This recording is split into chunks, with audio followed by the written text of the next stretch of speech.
మిత్రులకు నమస్కారం. గమనించండి, శాతవాహన కాలం నాటి ముఖ్యమైన పన్నులు వచ్చేసి బాగా వచ్చేసి పండిన పంటలో 1/6 వంతు, అనగా బాగా పండిన పంటలో 1/6 వంతు అని గుర్తుపెట్టుకోవచ్చు.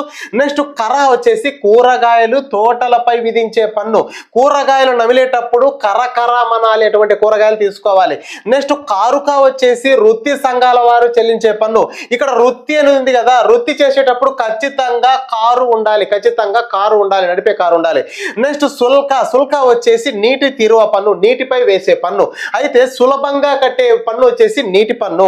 నెక్స్ట్ బలి వచ్చేసి యజ్ఞ యాగాదుల సమయంలో రాజు ప్రజలపై వేసే పన్ను. ప్రజలపై వేస్తారు కాబట్టి ప్రజలు బలి అవుతారు. ఈ విధంగా మనం సింపుల్ వేలో గుర్తుపెట్టుకోవచ్చు. చూడండి, బాగా పండిన పంటలో 1/6 వంతు, కూరగాయలు వచ్చేసి కరకరమనాలి. కారు వచ్చేసి వృత్తి చేసేటప్పుడు, డ్యూటీ చేసేటప్పుడు ఖచ్చితంగా కారు ఉండాలి. సుల్క అనగా సులభ